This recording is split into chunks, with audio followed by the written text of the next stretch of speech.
We've now looked at the historical setting, prerequisites and sale price of the England and Wales privatised water industry. We'll next look at outcomes from the privatisation. We're going to split this into 3 videos. First, in this video on the good news from the water privatisation. Second, we'll look at outcomes that you could think of as bad news. Thirdly, we'll look at some outcomes which for now still seem unclear. Before we get to the issue of what indicators you might choose to evaluate the outcomes of this water privatisation, let's start by asking, from whose perspective should you consider outcomes? Well, who would you ask? Whose point of view should we take? To do an economic analysis of costs and benefits, we'd think about the outcomes from the point of view of the citizens of England and Wales. But it does help you to know a little bit about the various stakeholders involved in the sector first. Here's an overview of organisations and groups with an interest or stake in how the England and Wales privatised water industry performs.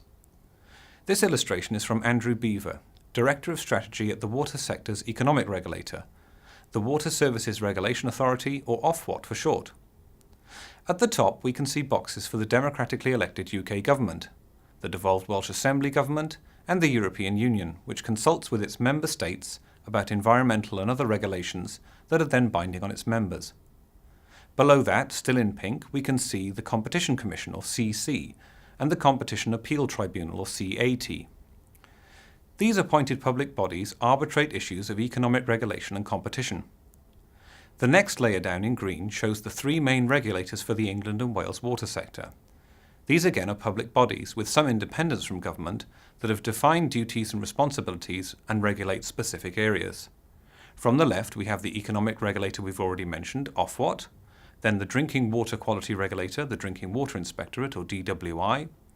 Then on the right we have the environmental regulator, the Environment Agency, or EA. The EA monitors environmental quality standards related to the water industry and has the power to levy fines for any exceedances of agreed environmental standards.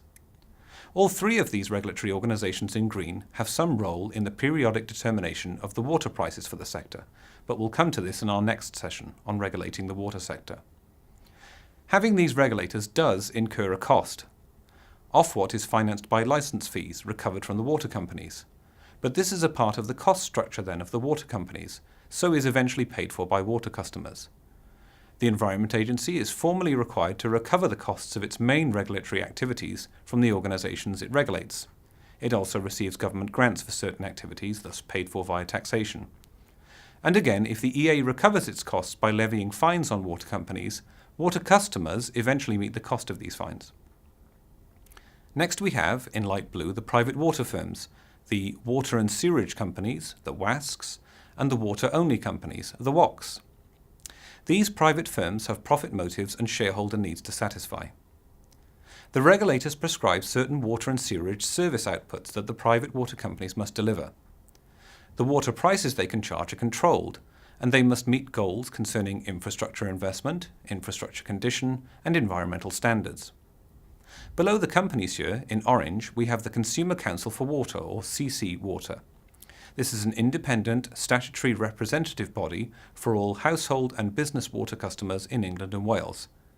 CC Water aims to make sure, and I'm quoting here, that customer interests are at the heart of decision-making in the water industry. CC Water also provides free information on water and sewerage service issues to consumers. It can also take up household and non-domestic customer complaints that have not been resolved directly with a customer's water company. In other words, then, there are a lot of stakeholders involved here. And remember, this is just a summary overview drawn by a professional in the water sector who is himself only trying to point out the key features. Views on outcomes will depend on whom you ask, and which perspective or perspectives you include or exclude here over a specific period of time. I'm not aware of any comprehensive all-stakeholder evaluation that you'd need to get an overall picture of outcomes here for the full 1989 to 2016 time period. My own research has focused on many of the stakeholders here, such as the UK government, the EU, the water companies and the regulators. And I've given evidence to inquiries and have a public blog about my findings that customers can, in theory, access. But I've looked at outcomes primarily only from the point of view of how easy it is to develop technical and social innovations in the sector, These might be, say, to address challenges like climate change and to keep up with ever-increasing consumer and other stakeholder expectations for a higher quality environment. In the absence of impartial, comprehensive, whole-sector evaluations, it seems the sector's economic regulator, Ofwat, over time, has kind of arrogated to itself a role of developing, in consultation with other bodies, key performance indicators for the sector. We'll take a look at Ofwat's indicators in a moment. As an aside, though, it's interesting to consider, why has Ofwat taken on this role? Formally, Ofwat has a specific set of main duties. For instance, it's meant to protect consumer interests, including, and I'm quoting here, by promoting effective competition wherever appropriate.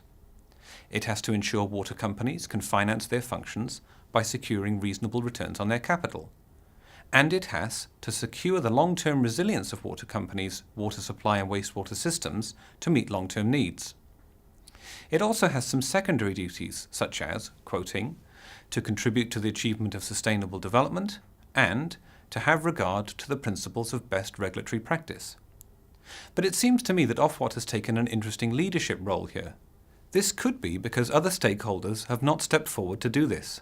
After all, there is no longer a single national water policy body in the UK after the National Water Council was abolished in 1983. It could be because Ofwat has already issued guidance to the water companies on approaches to cost-benefit analysis, so has become skilled at this issue. Or perhaps it's simply because of the particular people who've chosen to work at Ofwat over the years.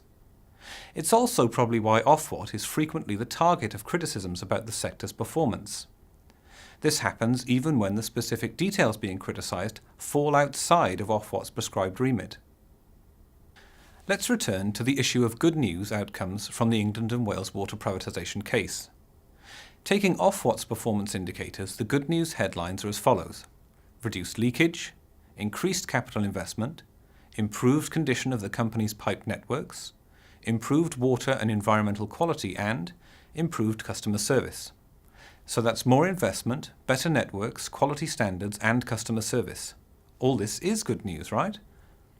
And it addresses some of the main concerns about the pre-privatisation water industry here, like the poor condition of networks, underinvestment that couldn't achieve incoming new environmental quality standards, and some poor service to customer measures, like low water supply pressure. The blue flags noted here is a quality standard for beaches, for factors such as water quality, that was originally proposed to the European Commission in 1987. It's now a global quality trademark owned and operated by the not-for-profit NGO Foundation for Environmental Education. On leakage, it is worth noting here that the presentation of results for this performance indicator is somewhat incomplete. Leakage did fall from its 1994-1995 peak, but then reported leakage increased significantly immediately after privatisation from around 1989 to 1993. It only then started to fall after increased public and regulatory attention on the matter. The main good news headline here seems to be that £110 billion of capital has been invested after privatisation in 1989, up to 2015. This is a truly significant achievement. Raising capital to invest in water supply and sanitation pipe networks is very challenging worldwide, as we've seen. In our Part 1 MOOC, we showed the historical capital spend here in constant 2011 prices for 1921 to 2015. It definitely seems like a good news water privatisation outcome that the cost of finance in the sector is low. Clearly, the revenue stream from the water companies seems secure to investors and is not perceived to be a significant source of risk. Investors are confident that the water companies will be allowed to make sufficient revenues to repay bondholders. This shows investor confidence also in the sector's advanced regulatory arrangements, which we'll come to in our final session of this MOOC. In our next video, we'll look at the bad news outcomes from the England and Wales water privatisation. Thanks for watching this video.